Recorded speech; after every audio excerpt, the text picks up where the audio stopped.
Níos luha thug an Iarmhí agus Doire aigear a chéile barcan crócaigh i dlé ceannais dóibh. Bhí ardú céime gur an haon an bhliain se chuing in ans na bútóirí. An aireocht le Doire raibh na ctínta chlí, nó an gríoch an Iarmhí an trean neflíte.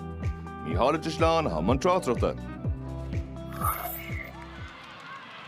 Is brewer Easter cosntóirí ghuiir tá seansan son ag an Iarmhí an ceantaigh sláánú uthí áfach ag a Doire agus well, dechrutí ag an doran slitter gordachan son fad na talún ag a Doire tá sé Nasc ag an Iarmhí an pass trasanto oscailtí beidir bhfuil chansan son ag an Iarmhí ar cúil an cansan neada had sa líon tán ag síle magra an chéad cúil seán ón aimse ag an Iarmhí dechrutí ag Doire é ag glanna tháinig an slitter trasan an cúil an pass attack trasan an son ó hena cór agus ag fannacht ag a Doire bhí síle magra agus brot glas arda ag an Iarmhí.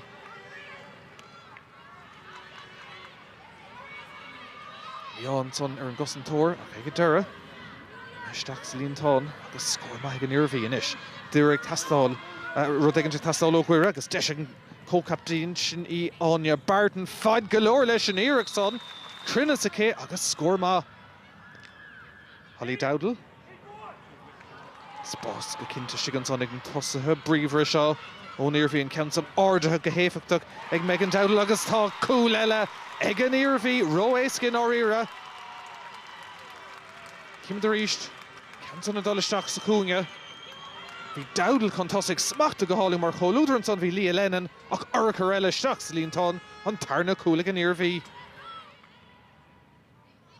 Nes Doire teachtamach do gánaí Iarmhí seach tris cúpla cúlaí chéile agus a rís dechrutí é sin a glan a berta teachtasteach an son agus a brú ag teacht ón Iarmhí Seinnteoir Nasc an ceansa sláánaisteach deis ar cúil eile an ceansan imethe isteach sa líon tán ag síle magra an tarna cúla a siúd sa chéad le agus solas an léon is oscailte idir na fórna.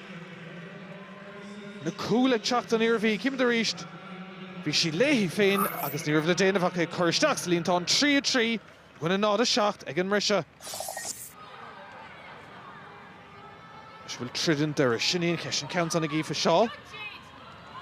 Fad na talún smachtathe agus deis ag Doire ach fécinn son cahar ag go tar Nasc ní airó ag lótha agus ag a Doire ífa seo.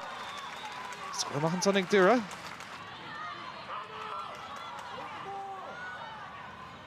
Bhíorna sin á leidú a gcónaí ag Doire in san tarna le be siad sásta leis an taspántas dar nó cuirithe idirbheánach na héir na nora. Seansar cúlín eile an ceansan ag An Barton. An taspántas dar le utha.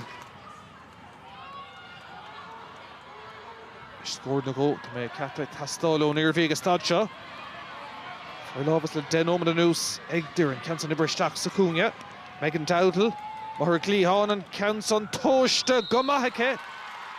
Ceanna heasta ón Iarmhí. No click neither an bhar na table. She funta diag Sraith gáil ceann diag sa tarnáit an son ag Doire. Taibhinn maithans ó barca crochan ceansan brise isteach a rís go Megan Dowdle fáinir í cúil eile aimsiú stop ag an cúil bara ach an tarna iireacht críocna sa líon tán gin níomh gribban go mála sa céad sa bháil ach freaban slittermach go dtí Dowdle an tarna cúil in isice agus a rís solas an lé oscailt aftar cíimiid éis an son spás ó sa cór. Beidir gribh deistal céim na ggóile ach í sásta cúil eile bheith aimseice agus an Iarmhí in uachtar a ríist.